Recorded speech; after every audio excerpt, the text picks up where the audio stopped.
नमस्कार दोस्तों, नेट पढ़ाई में आपका स्वागत है। तो आज हम पढ़ने वाले हैं पाठ 1 जिसका नाम है चलो चले स्कूल। बच्चों, जब आप स्कूल जाते होंगे तो आपने देखा होगा कि बच्चे स्कूल आने के लिए कई तरह के माध्यम का उपयोग करते हैं। कुछ बच्चे पैदल आते हैं, कुछ अपनी मम्मी पापा की गाड़ी पर आते हैं, कुछ स्कूल की बस से आते हैं और कुछ साइकिल से। तो वैसे ही हमारे देश में बच्चे अलग अलग माध्यमों से स्कूल जाते हैं। तो चलिए हम आगे देखते हैं कि स्कूल जाने के लिए बच्चे किन किन माध्यमों का सहारा लेते हैं। बच्चों, आपकी किताब में बाईं तरफ देखिए कुछ बच्चों का चित्र दिया गया है जो लकड़ी के पुल से स्कूल जा रहे हैं। ये लकड़ी का पुल एक बांस का पुल है। ये चित्र आसाम का है। आसाम भारत का एक राज्य है। इन बच्चों का कहना है कि हमारे यहाँ बारिश बहुत होती है। कभी कभी तो चारों तरफ घुटनों तक का पानी भर जाता है। फिर भी हम स्कूल जाने से नहीं रुकते। एक हाथ में किताबें उठाते हैं और दूसरे हाथ से बांस को पकड़ते हैं।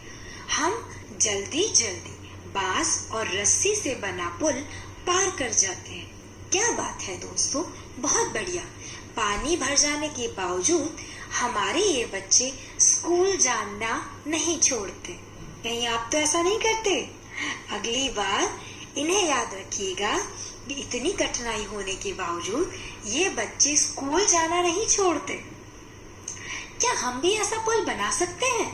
चलिए करके देखते हैं। आप एक काम कीजिए, कुछ ईंटें ले लीजिए। जी हाँ, जो घर बनाने के लिए उपयोग में आती है ना, वो ईंटें। इन्हें किसी खुली जगह पर एक सीधी रेखा में लगा दीजिए। सीधे सीधे बड़ी सी लाइन बना दीजिए। देखा, जैसे चित्र में दिखाया गया है। जी हाँ, अब इन पर चलने की कोशिश करिए। कैसा लगा दोस्तों चलकर? ये आसान लगता है क्या? अच्छा, अब एक काम करिए, इसको थोड़ा सा और अच्छा पुल बनाते हैं हम। तो आप एक काम कीजिए कि आप अपनी टीचर की मदद से चार पांच बांस ले लीजिए। उन्हें बांध कर एक छोटा सा पुल बनाइए। आप उस पर चल के देखिए कि तुम्हें कैसा लगता है। चलिए दोस्तों, गिरे तो नहीं? कोई बात नहीं। शुरू में परेशानियां होती हैं, पर एक दो बार और प्रयत्न करने से आसान लगने लगेगा। अच्छा, आपने जब पुल पर चला तो आपने जूते चप्पल तो नहीं पहन रखे थे? अगर पहने थे तो कठिनाई हुई या आसान लगा? क्यों लगा, जरा हमें बताइए तो। चलिए दोस्तों, आगे बढ़ते हैं। आगे आपको एक चित्र दिया गया है। देख रहे हैं, कुछ बच्चे स्कूल जाने के लिए तैयार हो रहे हैं।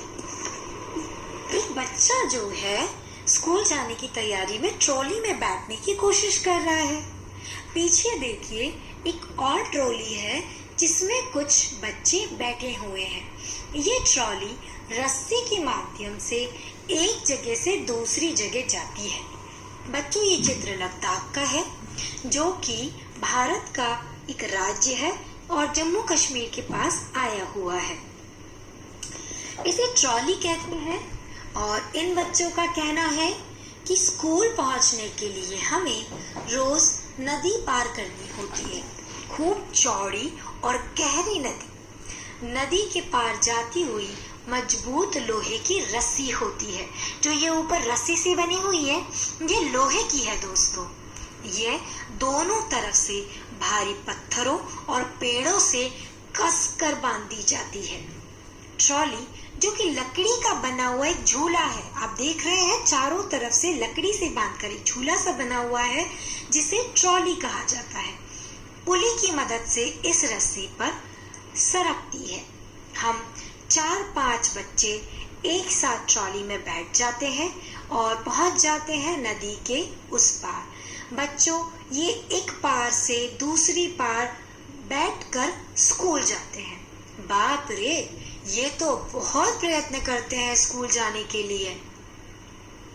चलिए हम भी इनकी तरह कुछ एक प्रयत्न करके देखते हैं। नीचे देखिए एक बच्चे का चित्र है जो घड़े में से कुएं में से घड़े में पानी निकाल रहा है। देख रहे हैं, बच्चे कुएं से बाल्टी खींच रहा है। क्या दोनों चित्रों में आप अंतर बता सकते हैं कि वो पानी किन अलग अलग तरीकों से खींच रहा है?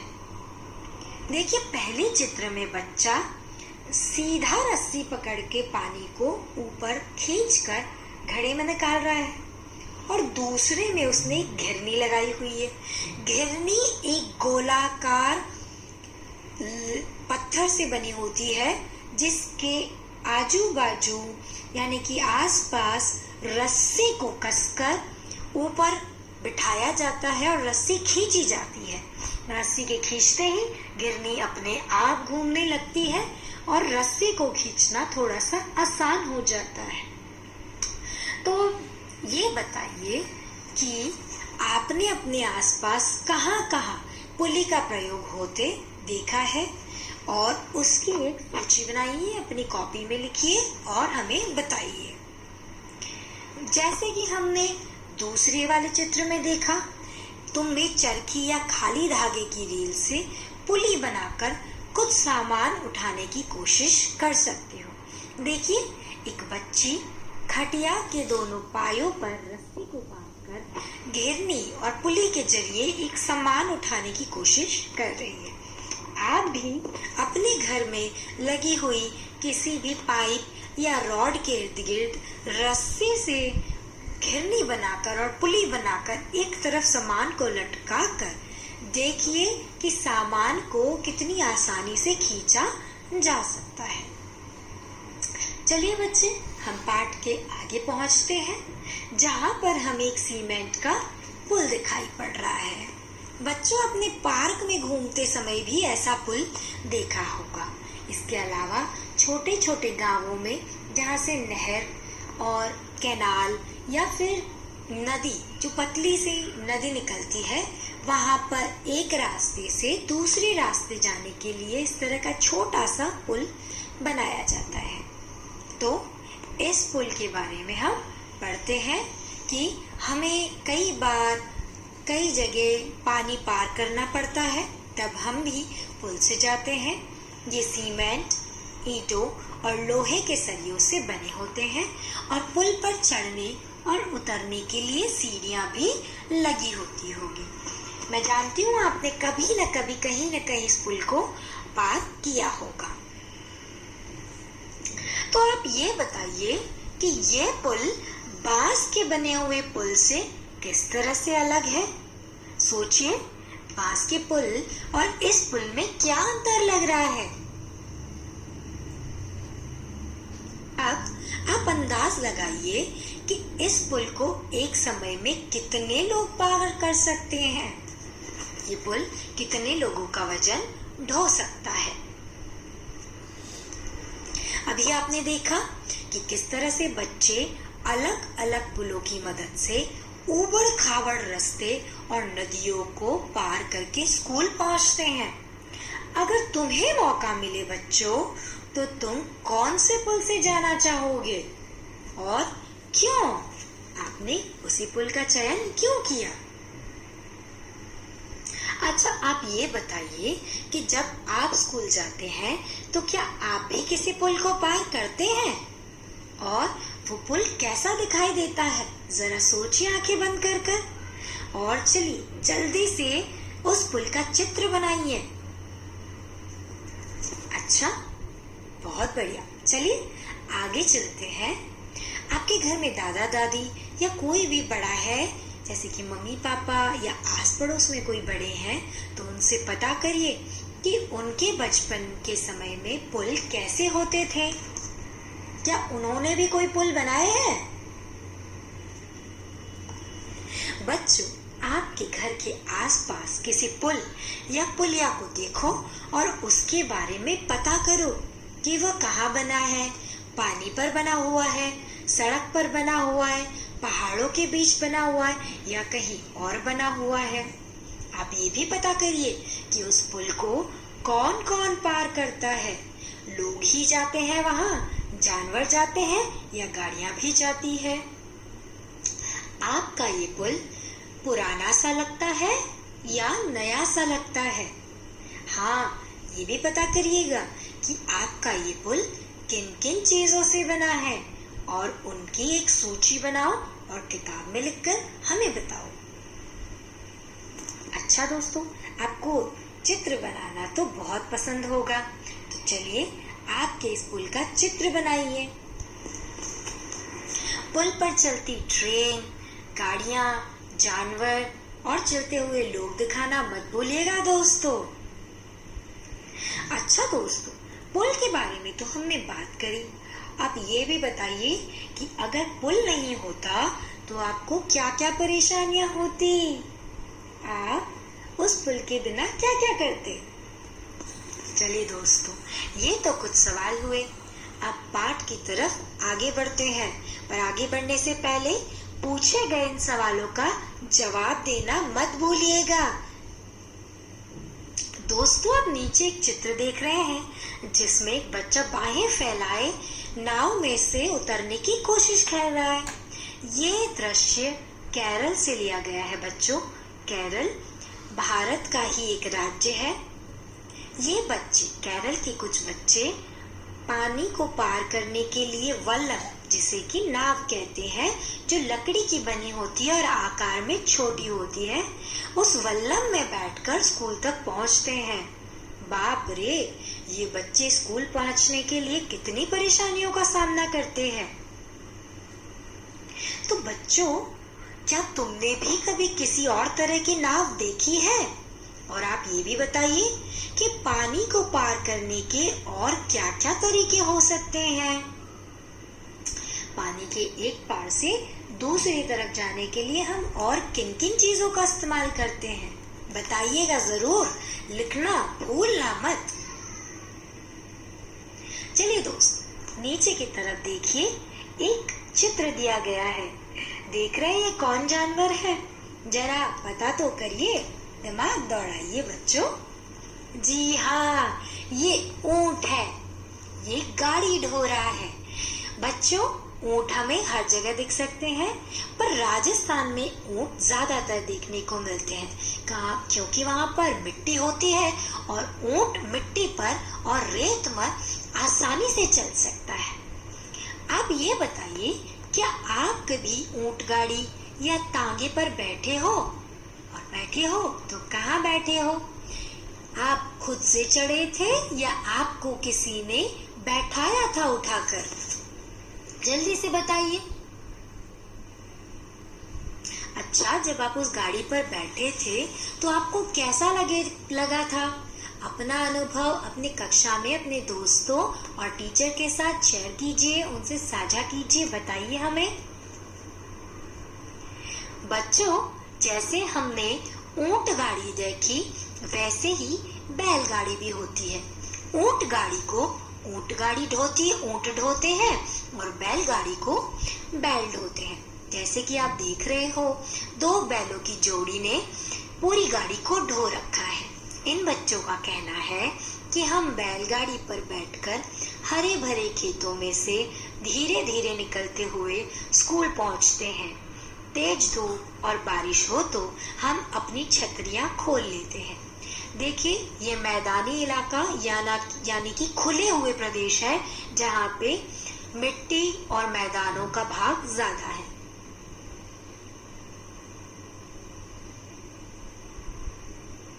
बच्चों, क्या तुम्हारे यहाँ बैलगाड़ी होती है?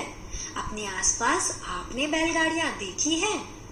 और अगर देखी है तो क्या आपने उसमें छत देखी है? क्या उसमें छत होती है? अच्छा, ये भी बताइए कि बैलगाड़ी के पहिए कैसे होते हैं? बड़े, छोटे? और अपनी कॉपी में बैलगाड़ी का चित्र बनाना ना भूले दोस्तों।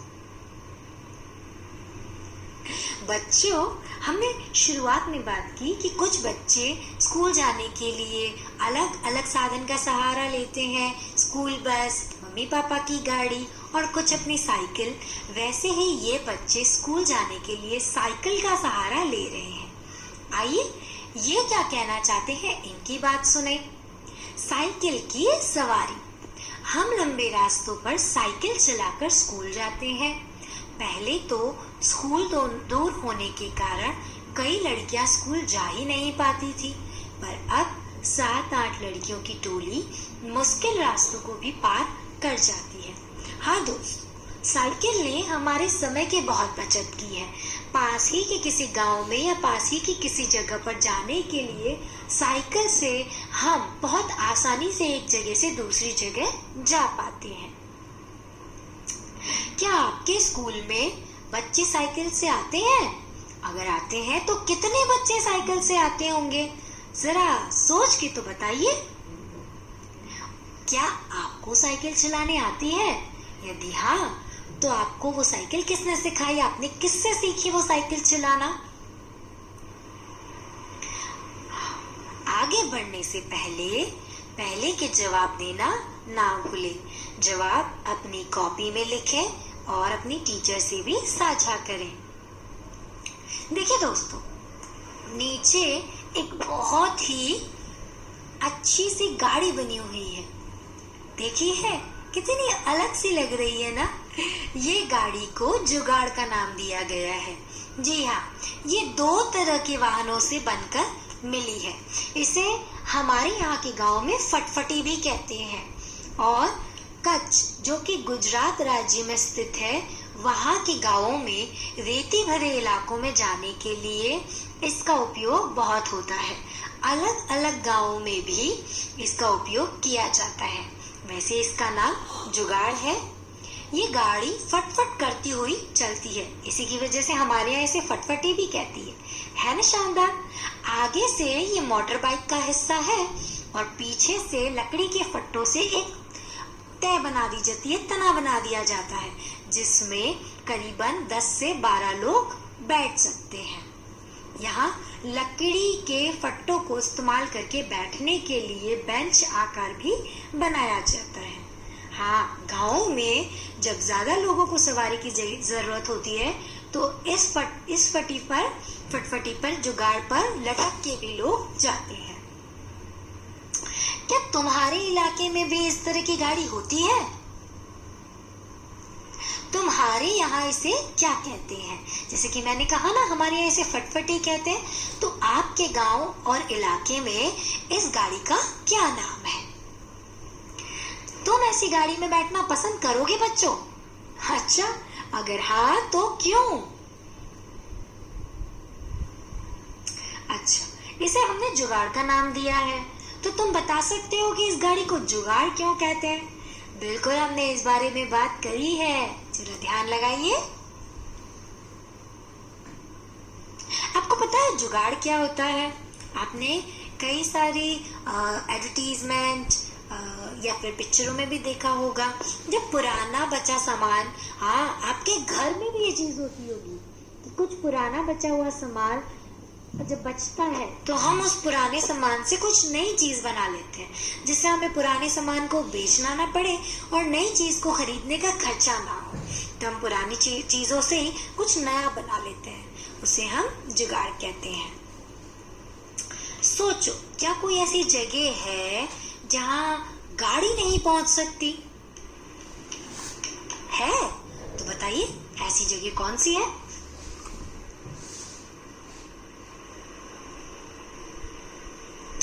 आपको पता है, कुछ बच्चे घने जंगलों में से भी स्कूल जाते हैं।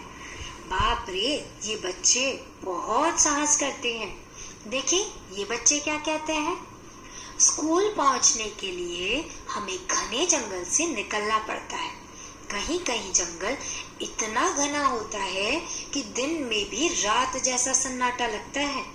उस सन्नाटे में कई पक्षियों और जानवरों की आवाजें सुनाई देती है।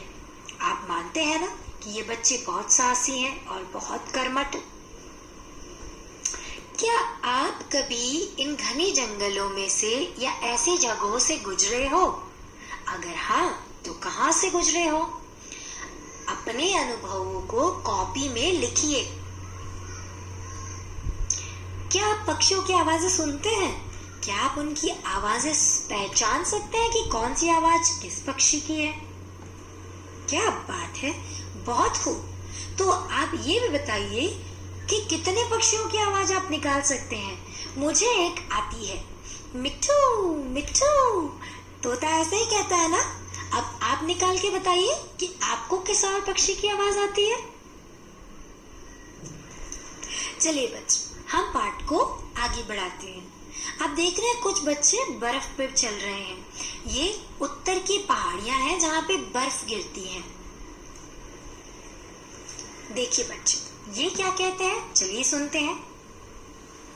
देखो, हम कैसे स्कूल पहुंचते हैं। मीलों फैली बर्फ पर चलकर हम हाथ पकड़ पकड़ कर बर्फ पर पैर जमाते हुए ध्यान से चलते हैं। ताजी बर्फ में पैर धंस जाते हैं। अगर बर्फ जमी हो तो फिसल भी सकते हैं। जी हाँ बच्चों, अगर बर्फ कच्ची है, जमी नहीं है, तो वो चलते समय पैरों को नीचे तक धंस देती है। और अगर बर्फ जम चुकी है और उसकी सतह, ऊपर की सतह अगर कठोर हो जाती है तो चलते वक्त पैर फिसल जाता है। बाप रे, ये बच्चे बहुत बहुत बहुत साहस करके स्कूल जाते हैं। बच्चों, इस चित्र से अब आप ये बताइए, क्या तुमने इतनी ज्यादा बर्फ देखी है? अगर देखी है तो कहाँ देखी है? फिल्मों में देखी है, कार्टून में देखी है या कहीं और देखी है? बताइए तो, और जल्दी से इसका जवाब अपनी कॉपी में लिखिए। आपको पता है ऐसी और कौन सी जगह है जहाँ हमेशा बर्फ रहती है? और बर्फ रहती है तो क्यों रहती है? बताइए जल्दी। चलिए दोस्त, उत्तर लिखने के बाद हम आगे पहुंचते हैं। देखा, कुछ बच्चे पहाड़ जैसे ऊंचे टीले पर से नीचे उतर रहे हैं। बच्चों, ये चित्र उत्तराखंड का है। उत्तराखंड भारत का एक राज्य है। ये बच्चे कहते हैं, हम पहाड़ी इलाकों में रहते हैं। यहाँ दूर दूर तक ऊबड़ खाबड़ यानी कि ऊंचे नीचे खड्डे वाले, कभी ऊपर बने हुए ऐसे पथरीले रास्ते हैं। मैदानों या शहर में रहने वाले बच्चों को भले ही मुश्किल लगे, हम तो भागते हुए पहाड़ी रास्ते पार कर जाते हैं। अरे वाह, ये बच्चे तो बहुत मेहनत करते हैं। चाहे घने जंगल हो, खेत हो, पहाड़ हो या फिर दूर दूर तक फैली बर्फ, हम बच्चे स्कूल पहुंच ही जाते हैं। क्या बात है बच्चों, क्या स्कूल पहुंचने में तुम्हें भी कोई परेशानी होती है? क्या आप स्कूल जाते हैं तो तुम्हें कोई परेशानी होती है स्कूल जाने में? जल्दी से अपना जवाब कॉपी में लिखिए तो। और ये भी बताइए कि तुम्हें किस महीने में स्कूल जाना सबसे अच्छा लगता है और वो क्यों?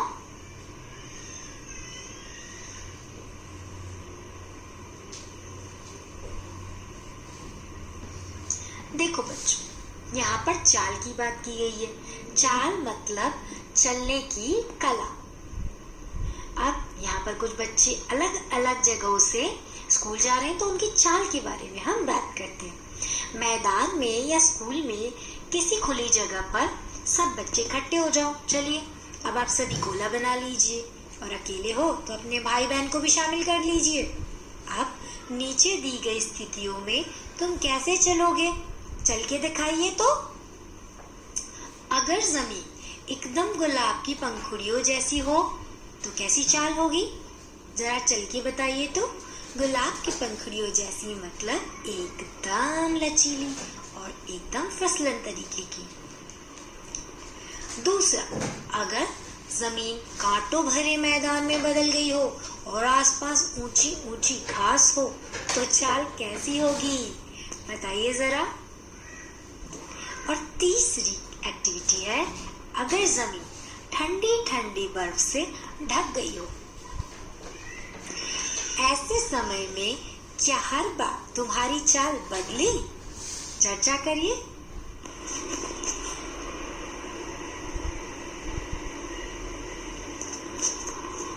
तो बच्चों, अब आप बताइए कि इन बच्चों को देखकर आपको आपको कैसा लगा?